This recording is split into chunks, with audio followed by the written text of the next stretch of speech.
তাহলে যাকাতের মূল প্রতিপাদ্য বিষয়টাই হচ্ছে ধনীদেরকে পবিত্র করা, ধনীদের আত্মা পাক করা।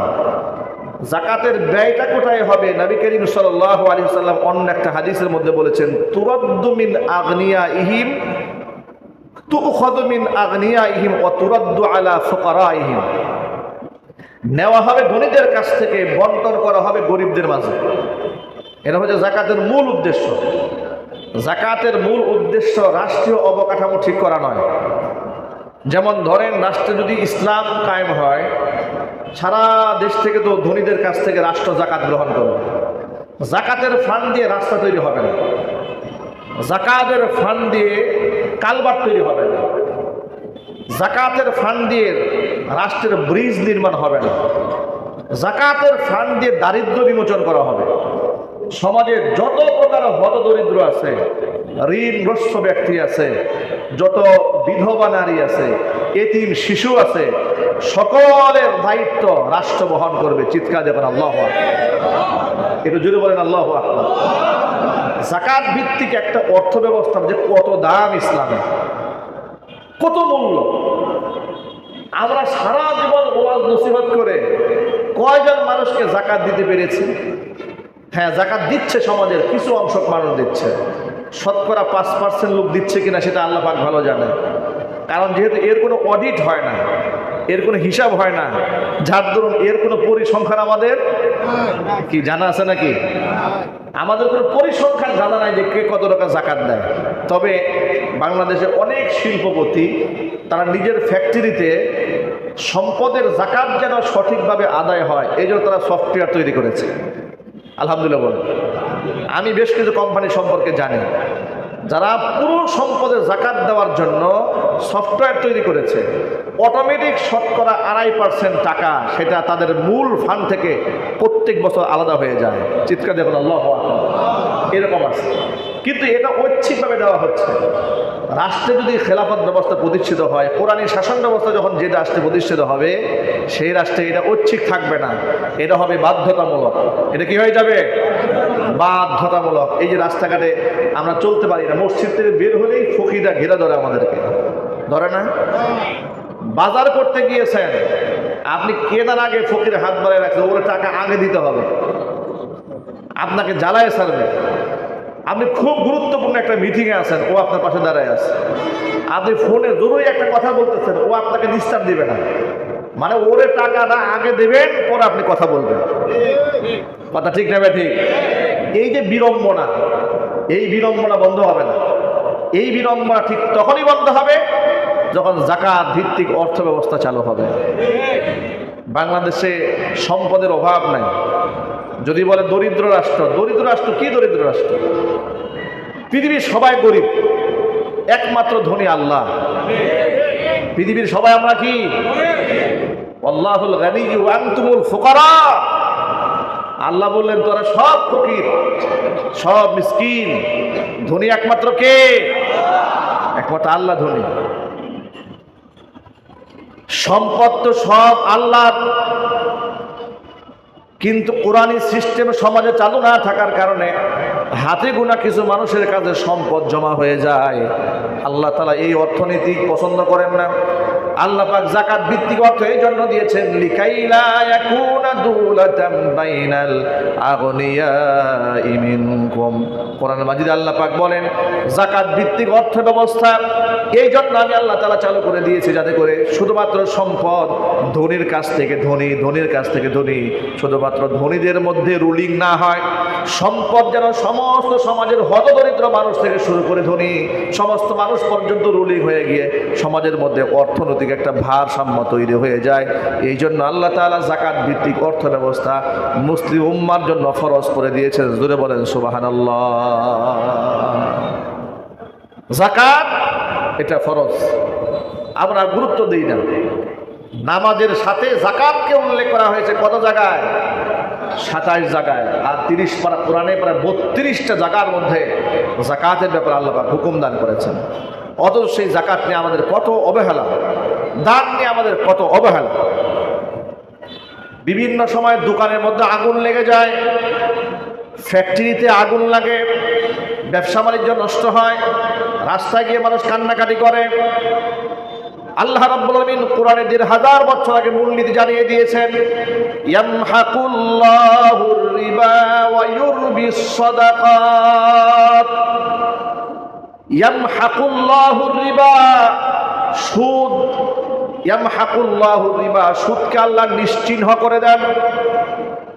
ওয়া ইউরবিস সাদাকাত, দানকে আল্লাহ পাক বৃদ্ধি করে দেন। এখানে একটু ভালো করে শোনেন, সুদ মানুষকে কোনোদিন কল্যাণ দান করতে পারে না, সুদ মানুষকে ধ্বংস করে দেয়। সুদ সমৃদ্ধি আনে না, সুদ সামাজিক অশান্তির কারণ, রাষ্ট্রীয় অশান্তির কারণ। সুদ কখনোই দরিদ্র মানুষের পাথেয় নয়, এটা পুঁজিবাদীদের পাথেয়, ধনীদের পাথেয়। গরিবদের রক্ত চুষে খাওয়ার মাধ্যম হচ্ছে সুদ। ঠিক না ঠিক জুড়ে বলেন। একজন সুদী কারবারি যারা করে, সে সুদে মনে করেন 10 লক্ষ টাকা আপনি এক সুদখোরের কাছ থেকে নিয়েছেন, আপনি ব্যবসায়ী লস খেয়েছেন, ওইটা মানবে? জুড়ে বলেন। আমাদের নিকটতম এক ব্যক্তি কিছুদিন আগে একটা সালিশ হলো গাজীপুরে, ১.৫ লক্ষ টাকা সুদে নিয়েছিল, ৫ লক্ষ টাকা পরিশোধ করেছে, এখনো 2 লাখ টাকা বাকি। নাউজুবিল্লাহ পড়বেন না? এটা হচ্ছে লা তাকুল রিবা আদআফাম মুদআফা, এটা চক্র বৃদ্ধি হার সুদ। মানে যে মাসে মাসে ১০,০০০ টাকা দেওয়ার কথা দিতে পারে না। কি করেছে? ১.৫ লাখ টাকা নিয়েছে না, ধরেন জানুয়ারিতে ১০,০০০ টাকা লাভ দেওয়ার কথা, তাকে দেয় নাই, তো সেখানে ১০,০০০ টাকা আরো বৃদ্ধি পেয়েছে। পরের মাসে দেয় নাই, আবার ওখান থেকে ক্রমহারে আরো বৃদ্ধি, পরের মাসে ১১,০০০ বেড়েছে, পরের মাসে ১২,০০০ বেড়েছে। এরকম করতে করতে টাকার অঙ্ক হয়ে গেছে অনেক। এখন এই বেচারা তো পাগল হয়ে গেছে, বহুত কষ্ট করে এখানে ঋণ করে, এখানে ধার করে, এখানে এই ঋণ করে মোটামুটি ৫ লাখ টাকা সুদ করেছে। এখন পাওনাদার আরো সারা পরে বেড়াতে আরো 2 লাখ টাকা বাকি আছে। নাউজুবিল্লাহ পরে। সুদ এভাবে মানুষকে নিশ্চিহ্ন করে দেয়, কিন্তু যাকাত মানুষকে সচ্ছল বানিয়ে দেয়। জোরে বলেন আল্লাহু আকবার। সেই যাকাত ভিত্তিক অর্থ ব্যবস্থা বাংলাদেশে চালু হোক, এটা কি আপনারা চান? মন থেকে চান? তো কিভাবে চাবেন আপনারা? যাকাত ভিত্তিক অর্থ ব্যবস্থা যারা চায় না, যাকাত ভিত্তিক অর্থ ব্যবস্থা যারা পছন্দই করে না, যদি আপনি তাদের সঙ্গ দেন, তাহলে আপনি যাকাত ভিত্তিক অর্থ ব্যবস্থা বাংলাদেশে চালু করবেন কি করে? ঠিক কিনা বলেন? নামাজ যেমন ফরজ, যাকাত ঠিক তেমনই ফরজ। আবু বকর সিদ্দিক রাদিয়াল্লাহু তাআলা আনহুর শাসনামলে নবীজির ইন্তেকালের পরে যারা মুসলিম ছিল তারা তো অনেকেই মুরতাদ হয়ে গেছে, পূর্বের ধর্মে ফিরে গেল। মুসলিমদের মধ্যে একটা শঙ্কা দেখা দিল। আবু বকর সিদ্দিক খলিফা হলেন। রাসূল পাক সাল্লাল্লাহু আলাইহি ওয়াসাল্লামের জামানায় যারা যাকাত দিত, তারা অনেকে যাকাত দেওয়ার ক্ষেত্রে শিথিলতা শুরু করে দিল। কেউ কেউ শিথিলতা দিচ্ছে, দেব দেয় না, এরকম করতেছে। হযরত আবু বকর সিদ্দিক রাদিয়াল্লাহু তাআলা আনহু কঠোর ঘোষণা করলেন, অবশ্যই যাকাত দিতে হবে মুসলমানকে। তো সাথী সঙ্গী যারা আছে তারা বলেন, হে আবু বকর রাদিয়াল্লাহু তাআলা আনহু, আপনি এত কঠোর হয়েন না। কেন কঠোর হব না? রাসূলের ইন্তেকাল হয়ে গেছে মাত্র। রাসূলের ইন্তেকালের পরে এমনিতেই মুসলমানদের মন ভাঙা। আবার যারা মুসলিম ছিল অনেকেই ইর্তেদাদ করেছে, মুরতাদ হয়েছে, পূর্বের ধর্মে ফিরে গেছে। আপনি যদি যাকাতের ব্যাপারে পিড়াপিড়ি করেন, একটু কঠোর হন, তাহলে তো অনেকেই ধর্ম ছেড়ে দেবে। এই কথার প্রতি উত্তরে আবু বকর সিদ্দিক রাদিয়াল্লাহু তাআলা আনহু কি বলেন শোনেন।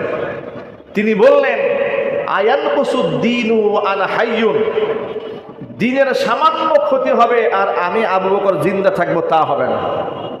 রাসূলের জামানায় যারা উট যাকাত দিয়েছে, তারা যদি উটের রশি দিতে অস্বীকার করে, কথা বুঝতে পেরেছেন?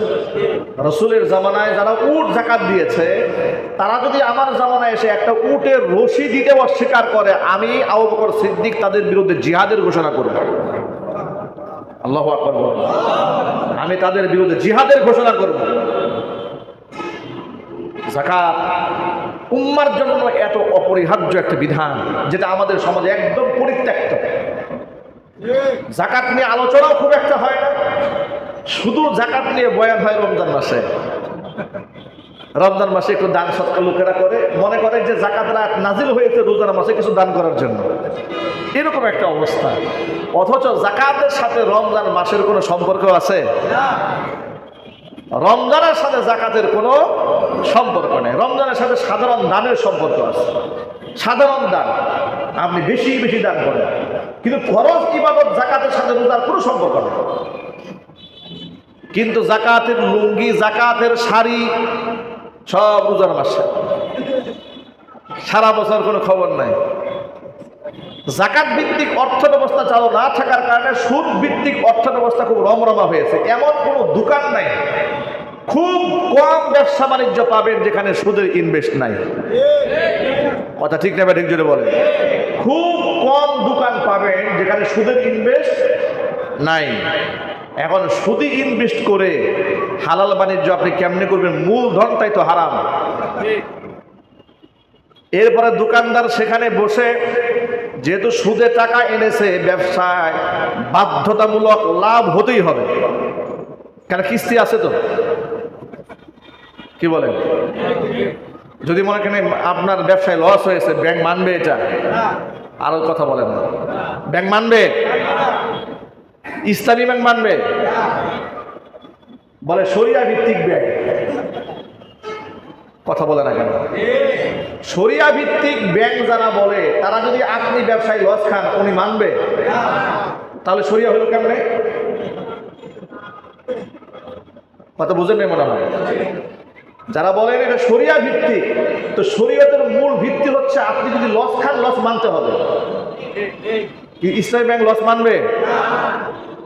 1 লাখ টাকা ইসলামী ব্যাংক থেকে আপনি এনে দেখেন, আগে 14 লাখ টাকার ডিপোজিট জমা দেওয়া লাগবে। আগে বাড়ি ঘর আগে লিখে দিয়ে আসবেন, তার কাছে পাওয়ার দিয়ে আসবেন।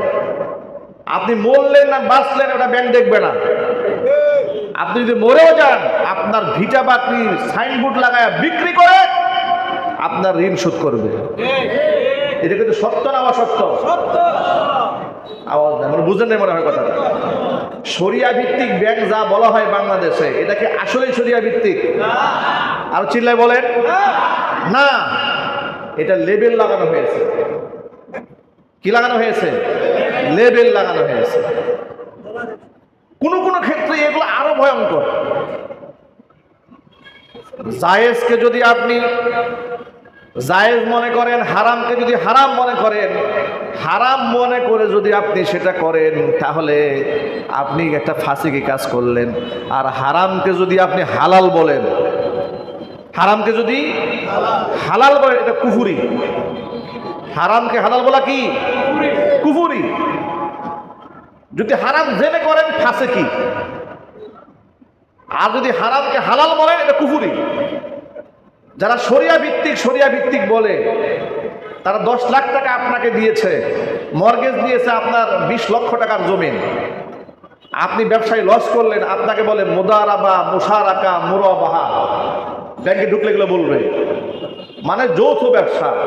লাভ হইলে ভাগাভাগি করে নেবে, লস হলে ভাগাভাগি করে নেবে।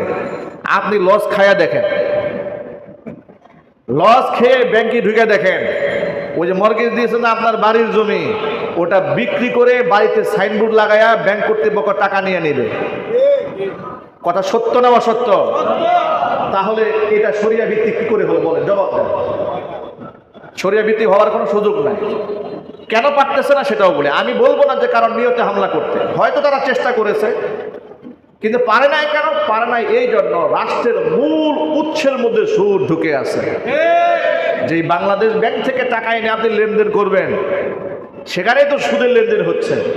তা আপনি গোটা সমাজ ব্যবস্থাকে সুদ থেকে মুক্ত করবেন কি করে? গোটা সমাজ ব্যবস্থাকে সুদ থেকে মুক্ত করতে গেলে রাষ্ট্রীয় অবকাঠামো সুদ মুক্ত করতে হবে। আর সেটা কিয়ামত পর্যন্ত ওয়াজ করে সম্ভব নয়। এটা ইমামদারদেরকে ক্ষমতার মসনদে বসতে হবে। ঠিক কিনা বলেন? এটা যারা কোরআন বুঝে, হাদিস বুঝে, তাদের ক্ষমতার মসনদে বসার আগ পর্যন্ত এটা কোনোদিন ওয়াজ নসিহত করে দেশ ভালো বানানো যাবে না। ওই যে তালেবান সরকারেরা কিন্তু অলরেডি সুদ ভিত্তিক অর্থ ব্যবস্থা বন্ধ করে দিয়ে জাকাত ভিত্তিক অর্থ ব্যবস্থা চালু করে দিয়েছে। সুবহানাল্লাহ বলবেন না? সুদ ভিত্তিক অর্থ ব্যবস্থা আফগানিস্তানে টোটাল বন্ধ, জাকাত ভিত্তিক অর্থ ব্যবস্থা চালু হয়েছে।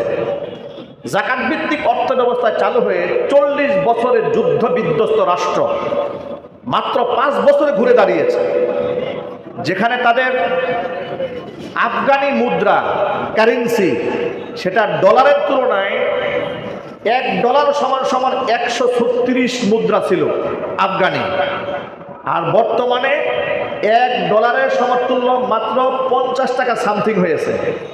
মানে প্রায় 70-75 টাকা এরা তাদের মুদ্রার মান বাড়িয়ে নিয়েছে। বিশ্বের অর্থনীতিবিদরা আফগানের মুদ্রার ব্যাপারে বক্তব্য দিচ্ছে যে সেদিন বেশি দূরে নয় যেদিন আফগান কারেন্সি পৃথিবীর ডলারকেও ছাড়িয়ে যাবে। আল্লাহু আকবার বলতে পারেন না আপনারা? আফগানের মুদ্রা এটা পৃথিবীর মধ্যে এতটাই তারা দিনে দিনে অগ্রসর হচ্ছে, অর্থনৈতিকভাবে স্বাবলম্বী হয়ে যাচ্ছে, এই পৃথিবীর অর্থনীতিবিদরা ধারণা করছেন সেদিন বেশি দূরে নয় যে তাদের এই কারেন্সি আফগান মুদ্রা এটা আমেরিকান US ডলারকে ছাড়ায় যাবে। এটা কেন সম্ভব হয়েছে আপনাদেরকে বলি। আমাদের বাংলাদেশে বর্তমান অন্তর্বর্তীকালীন সরকার ক্ষমতায় আছে।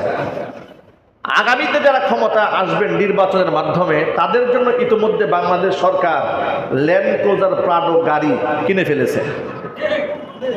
সত্য না অসত্য? আর যারা যে শিক্ষিত মানুষ তো জবাব দেবেন। আপনাদের জানা নাই, হয়তো আপনাদেরকে তথ্য জানাই দেই।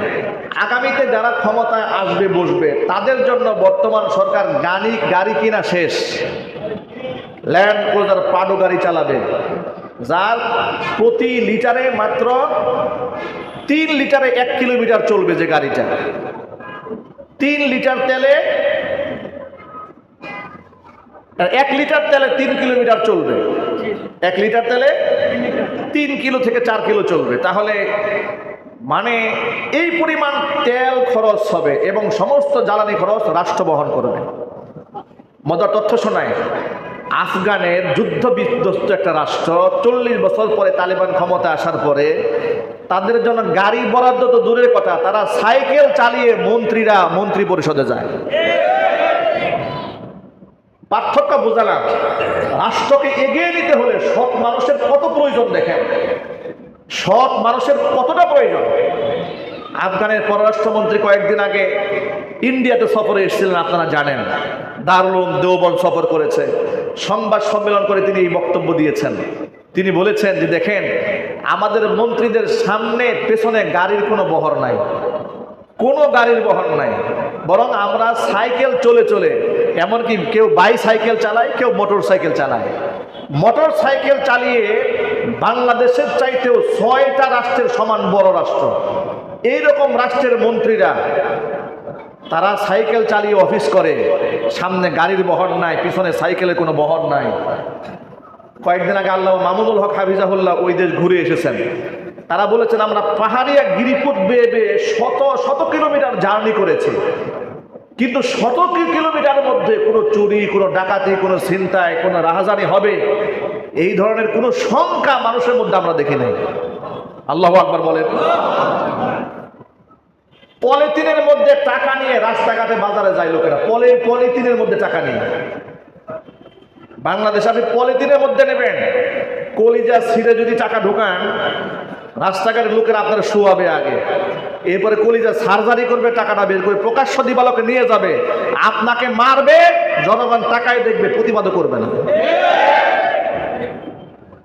ঠিক কিনা বলেন? এটার নাম সোনার বাংলাদেশ। এর নাম কিসের বাংলাদেশ? সোনার বাংলাদেশ। এই দেশে চোরদের পক্ষে কথা বলার লোকের কোনো অভাব নাই, কিন্তু মাজলুমের পক্ষে কথা বলার লোকের বড় অভাব।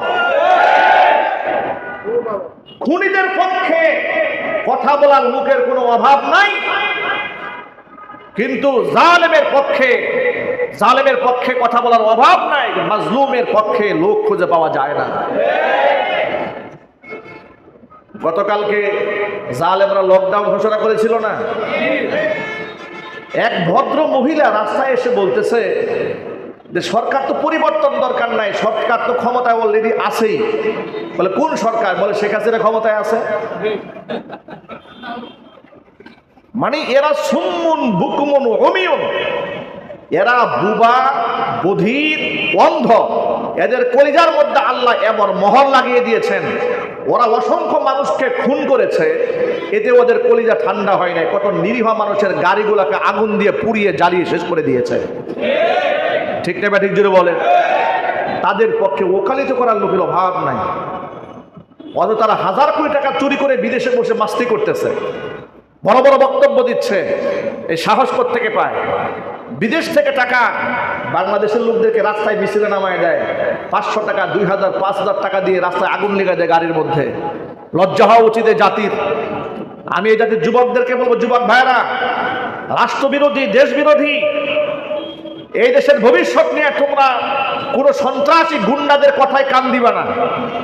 এই দেশটা আমাদের সকলের, এই দেশটাকে আগলায় রাখতে হবে, বাঁচিয়ে রাখতে হবে, এর ভালোটা আমাদের বহন করতে হবে। এর যদি কোনো অকল্যাণ হয়, এটা আমাদের রাষ্ট্রই বহন করতে হবে। ঠিক কিনা জুড়ে বলেন? কথাটা এই জন্য বললাম, আফগানের তালেবানেরা ক্ষমতা আসার পরে সুদ ভিত্তিক লেনদেন টোটাল বন্ধ করে দিয়েছে, জাকাত ভিত্তিক অর্থ ব্যবস্থা চালু করে দিয়ে মুহূর্তের মধ্যে তারা ঘুরে দাঁড়িয়েছে। এমনকি পৃথিবীর সমস্ত বড় বড় রাষ্ট্রগুলা তাদের সাথে বর্তমানে বাণিজ্য চুক্তি করা শুরু করে দিয়েছে। রাশিয়া তাদের সাথে বাণিজ্য করা শুরু করেছে, চায়না তাদের সাথে বাণিজ্য করতেছে। এমনকি রাজনীতি কাকে বলে, যে হিন্দুস্তান, ভারত সারা জীবন তালেবানদেরকে সন্ত্রাস, মৌলবাদ, তাদের আইন পছন্দ হয় না, তাদের শাসন পছন্দ হয় না, তাদের চেহারা পছন্দ হয় না, কিছুই পছন্দ হয় না।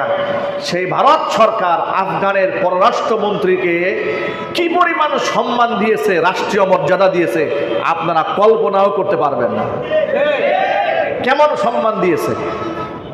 ভারতের 5 আটা গোলামেরা আমাদের বাংলাদেশে, ভারতের দালাল আছে না ভাই? দালাল মিডিয়া আছে না? যেই ভারতের দালালি করে তারা তালেবান সরকারের সমালোচনা করে, সেই ভারত নিজে রাষ্ট্রীয় মেহমান করে ভারতের পররাষ্ট্রমন্ত্রীকে ভারতে দাওয়াত দিয়েছে। মানে সততার সাথে আল্লাহর উপর ভরসা করে যারা চলতে পারে, গোটা পৃথিবী থেকে আল্লাহ পাক গোলাম বানিয়ে তাদের পায়ের নিচে ফেলে দেবেন। কথা বলতে হবে, ঠিক কিনা? এটাই তার বড় প্রমাণ। আর আমার দেশে দালালরা বলে যে যদি মুশরিকদের সাথে একটু খাতির না থাকে, রাষ্ট্র চালাবো কেমনে? রাষ্ট্র কিভাবে চালাতে হয় আফগানের মুজাহিদের দিকে তাকায় দেখো। গোটা পৃথিবীর মধ্যে আফগান মুজাহিদরা এখন বর্তমানে একটা মডেল, ঠিক কিনা বলেন? ইসলামের জন্য তারা একটা মডেল, একটা আইকনে পরিণত, আইডলে পরিণত হয়েছে। জাকাত ভিত্তিক অর্থ ব্যবস্থা চালু করে সুদ ভিত্তিক অর্থ ব্যবস্থা বন্ধ করে দিয়েছে। তার কারণটা শোনেন, সুদ সমাজে কল্যাণ বয়ে আনে না। সুদের সাথে ব্যবসা করে যারাই শুরু করেছে দেখবেন প্রত্যেকটা ব্যবসার মধ্যে খালি লস আর লস। আর এই লসকে পুষায় নেওয়ার জন্য ব্যবসায়ীরা ব্যবসায়ী দোকানে বসে হালাল ব্যবসাকে হারাম বানাচ্ছে। অজস্র মিথ্যা কথা দোকানদারেরা বলে, কসম খেয়ে বলে, হুজুর আপনি আসছেন তো? বলে জি জি আমি আসছি। তা আর যাই হোক, আপনার সাথে কি আমরা মিথ্যা বলতে পারি? ইমাম সাহেবদেরকে কথা বলে, কি আছে না নাই জোরে বলে? আমি সব ব্যবসায়ীর কথা বলি না, অনেকেই বলে আপনার সাথে মিথ্যা কথা বলবো, আপনি একটা হুজুর মানুষ। মানে বুঝিয়েছে যে আপনার সাথে মিথ্যা কথা বলাটা ঠিক হবে না, কিন্তু অন্যের সাথে জায়েজ আছে। এরপরে কসম কেটে বলে যে এই জিনিসটা আমি 10 টাকা দিয়ে কিনছি, একে আল্লাহ কসম করে বলি আপনার জন্য আমি 11 টাকায় বিক্রি করে দিলাম। আসলে 10 টাকা না, কিনছে 5 টাকা দিয়ে। এই যে অবস্থা ব্যবসা বাণিজ্যের মধ্যে চলছে, এটা জায়েজ নয়, হারাম। সততার উপরে দাঁড়িয়ে থেকে লাভ যদি কমও হয়, আল্লাহ তাআলা এমন বারাকা দেবে যে আল্লাহ বড় বড় অসুখ থেকে আপনাকে বাঁচাই দেবে। আপনি ঋণের বোঝা থেকে আপনাকে আল্লাহ হালকা বানায় দেবে। আপনি সৎ পথে জীবনযাপন করেন, আল্লাহ বোঝার তৌফিক দান করে, জোরে কোন আমিন। আল্লাহ নবী সাল্লাল্লাহু আলাইহি ওয়াসাল্লাম একদিন যাচ্ছেন, এক ব্যবসায়ী খাবারের দোকান দিয়ে বসেছে, হুজুর দোকানের সামনে দিয়ে গেলেন, দেখেন খাবারের স্তূপ পড়ে আছে। রসুল খাবারের স্তূপের ভিতরে হাত ঢুকাই দিয়েছে। হাত ঢুকিয়ে দেখেন হাতের মধ্যে একটু ভিজা ভিজা লেগেছে। নবী করিম সাল্লাল্লাহু আলাইহি ওয়াসাল্লাম ব্যবসায়ীকে বললেন, এই ব্যবসায়ী, এই যে খাবারের নিচে ভিতরে অংশটা কিছু অংশ ভিজা লাগলো কেন? তখন উনি বললেন যে আসাবাতুস সামান, মানে বৃষ্টির পানি পড়েছে। কি পানি পড়েছে? বৃষ্টির পানি পড়েছে। হুজুর বললেন তাহলে তুমি নিচের খাবারটা উপরে উঠায় রাখতা, যাতে করে ক্রেতা দেখতে পারতো যে অংশ ভিজা আছে, এটা শুকনা আছে। এই কাজটা তুমি কেন করলে না? মনে রেখো, মান গাসসা ফালাইসা মিন্নি, যেই ব্যক্তি ধোঁকা দেয় সেই ব্যক্তি আমি মুহাম্মদ সাল্লাল্লাহু আলাইহি ওয়াসাল্লামের উম্মতের অন্তর্ভুক্ত নয়। সুবহানাল্লাহ বলবেন না? কি নাই ইসলামে ভাই, কি নাই ইসলামে? ইসলামকে আপনি যে অন্য ধর্মের সাথে তুলনা করলে হবে না তো। যারা বলে সকল ধর্মের সমান অধিকার, এগুলোর মাথা নষ্ট। কথা ঠিক না বেঠিক যদি বলে? যারা বলে সকল ধর্ম সমান, এগুলোর মাথা ঠিক আছে? সকল ধর্মের মধ্যে আপনি ব্যবসা বাণিজ্যের ইনসাফ পাবেন? পাবেন না কিছু। ইসলামে তো সব আছে। ইসলাম গোটা জীবন ব্যবস্থা উপহার দিয়েছে মানুষকে। চিৎকার দেখেন আল্লাহু আকবার। ইমাম বুখারী রাহমাতুল্লাহি আলাইহি নাম শুনেছেন? মুহাম্মদ ইবনে ইসমাঈল আল বুখারী রাহিমাহুল্লাহ। জান্নাতুল ফিরদাউসের সুউচ্চ মাকাম আল্লাহ পাক তাকে দান করেন। সবাইকে জোরে বলেন আল্লাহুম্মা আমিন। শুধু মুহাদ্দিস ছিলেন না, বড় মাপের ব্যবসায়ী ছিলেন, অনেক বড় মাপের ব্যবসায়ী। তার কাছে একবার কিছু ক্রেতা আসলো। আসার পরে ইমাম বুখারী রাহমাতুল্লাহি আলাইহির সাথে ক্রেতার মাল নিয়ে দাম দর হলো। বুখারী রাহমাতুল্লাহি আলাইহি মনে মনে ভাবলেন যে তাকে আমি ৫,০০০ টাকার বিনিময়ে পণ্যটা দিয়ে দেব, কিন্তু দাম দর এখনো ফিক্সড হয় নাই।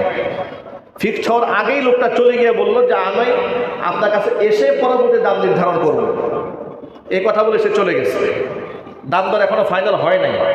কিন্তু ইমাম বুখারী মনে মনে চিন্তা করেছেন যে আমি ৫,০০০ টাকা হলে এই পণ্যটা তাকে দিয়ে দিব।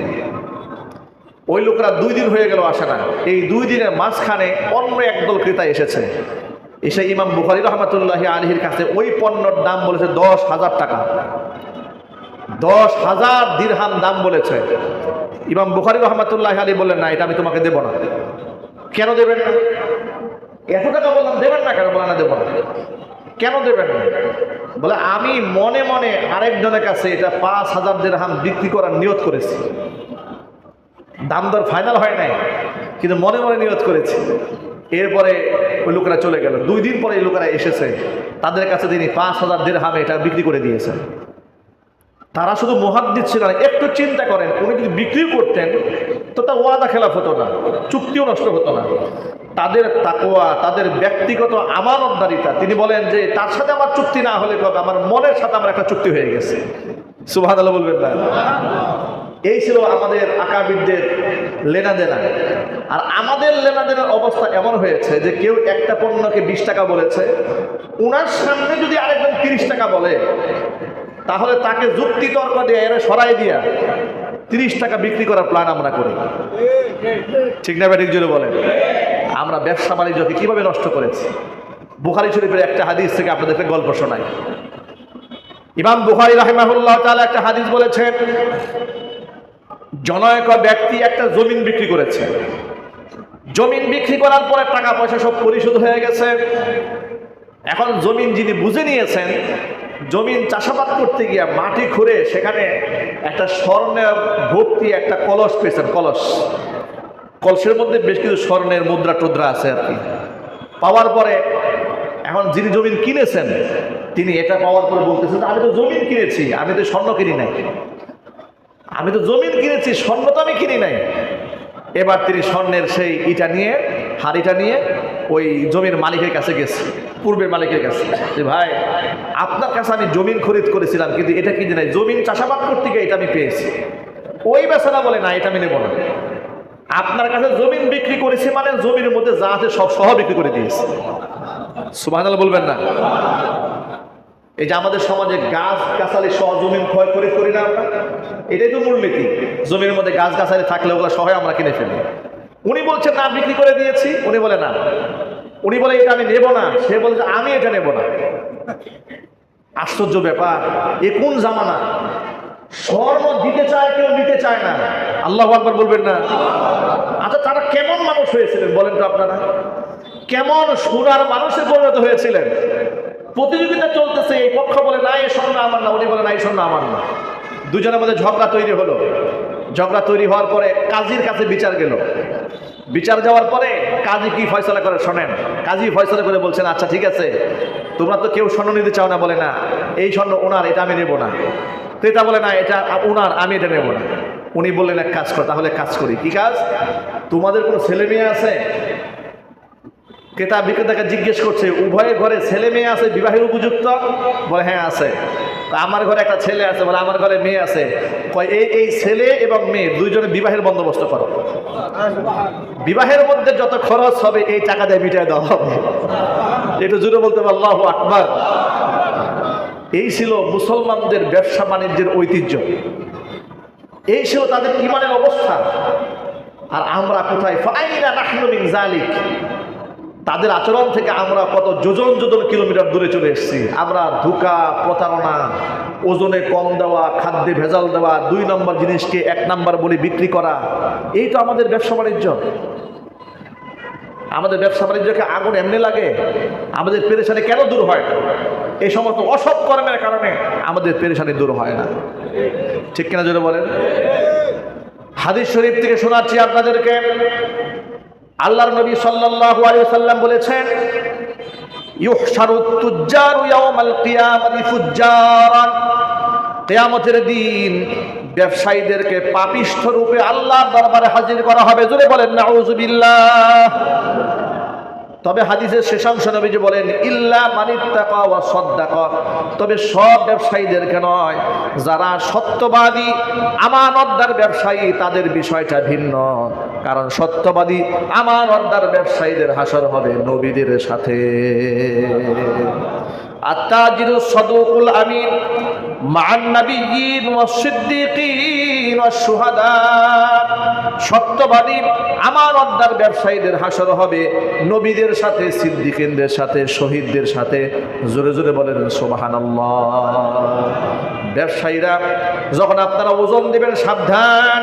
কোরআন বলে দিয়েছে, ওয়াইলুল লিল মুতাফফিফিন আল্লাযীনা ইযা ইক্তালু আলান নাসি ইস্তাওফুন ওয়া ইযা কালুহুম আও ওয়াজানুহুম ইউখসিরুন।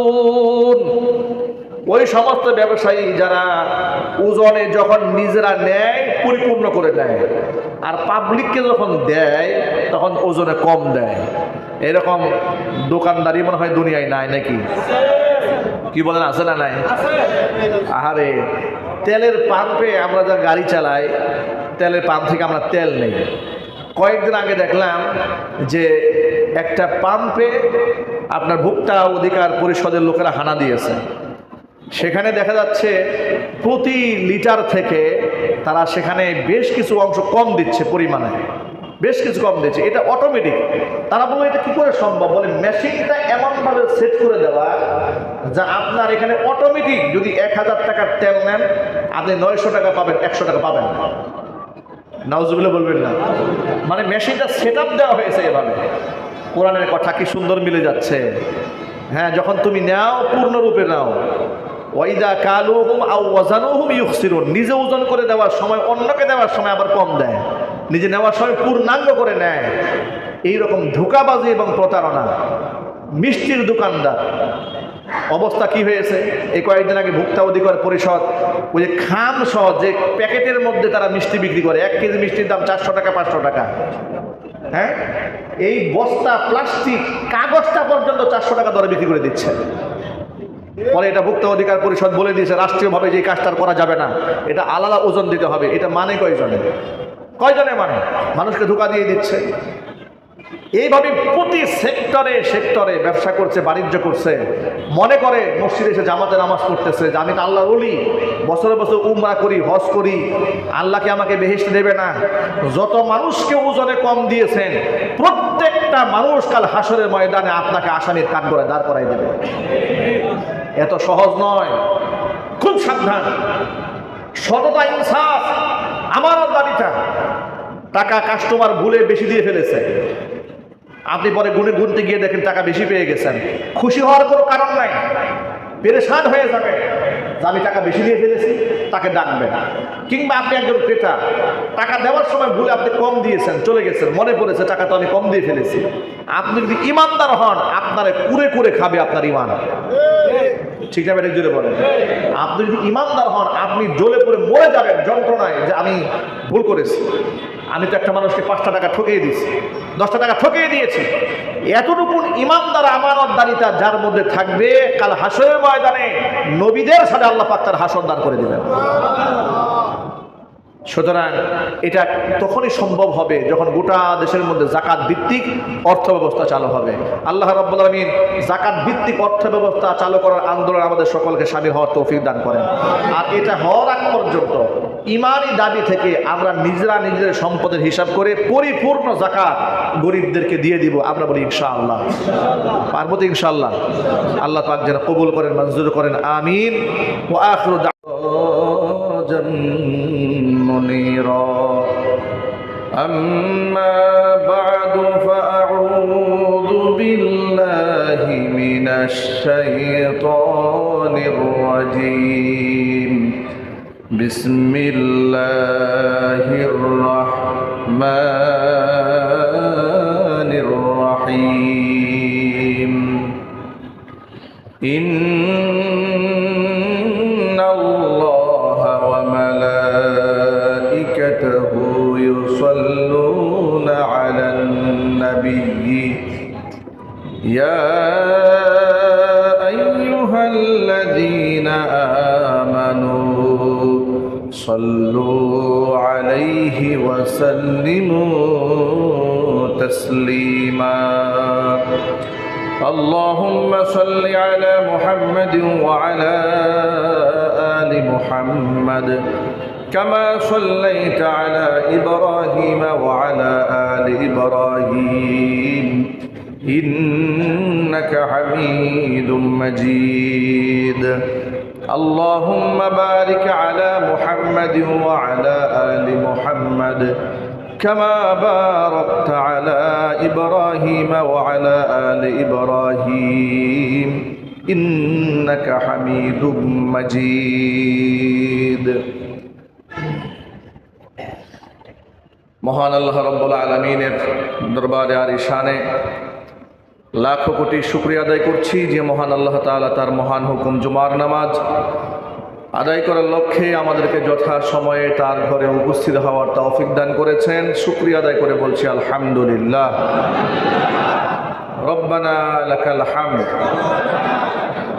হামদান কাসীরা তাইয়িবান মুবারাকান ফীহি ইয়া রাব্বি লাকাল হামদু কামা ইয়ানবাগি লিজালালি ওয়াজহিকা ওয়া আযীমি সুলতানিকা। আল্লাহ রাব্বুল আলামিন আমাদের জুমার নামাজকে কবুল করুন। আমাদের জিন্দেগির গুনার খাতা আল্লাহ তাআলা মাফ করে দিন। কাল হাসরের কঠিন ময়দানে আজকের ইবাদত আল্লাহ তাআলা আমাদের সকলের নাজাতের জরিয়া হিসেবে কবুল করেন। আমাদের মারহুম আত্মীয় স্বজন যারা কবরে চলে গেছেন, আল্লাহ তাআলা সকলের কবরে আযাব কিয়ামত পর্যন্ত বন্ধ করে দিন। সর্বোপরি কোরআনের নূর দিয়ে আল্লাহ তাআলা আমাদের সিনাগুলো আলোকিত করে দিন। আল্লাহ তাআলা আমাদেরকে সৃষ্টি করেছেন তার গোলামি করার জন্য। আমরা আল্লাহ পাকের গোলাম, আল্লাহ পাকের বান্দা। কোরআন বলেছে সূরা জারিয়াতে, ওয়ামা খালাকাতুল জিন্না ওয়াল ইনসা ইল্লা লিয়াবুদুন। জিন আর ইনসানকে সৃষ্টি করেছি কেবলমাত্র শুধুমাত্র আমার দাসত্ব করার জন্য। আল্লাহর গোলামিটাই হচ্ছে আমাদের মূল কাজ। কার গোলামি?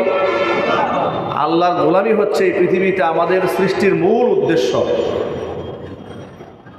কিন্তু এই উদ্দেশ্য সাধন করতে গিয়ে আমাদেরকে থাকা খাওয়ার প্রয়োজন হয়, রিজিকের প্রয়োজন হয়।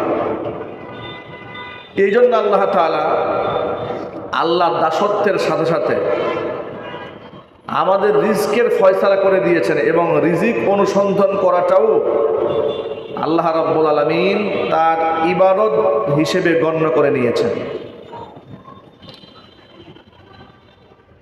কোরআন মাজিদে আল্লাহ পাক বলে দিয়েছেন, ফাইদা কুদিয়াতিস সালাত ফান্তাশিরু ফিল আরদ ওয়াবতাগু মিন ফাদলিল্লাহ। নামাজ যখন শেষ হয়ে গেল তখন তোমরা বের হয়ে যাও, ফান্তাশিরু ফিল আরদ, জমিনের মধ্যে ছড়িয়ে পড়ো, ওয়াবতাগু মিন ফাদলিল্লাহ, আমি আল্লাহ রিজিক তোমাদের জন্য যেটা বরাদ্দকৃত সেটা তোমরা তালাশ করে বেড়াও।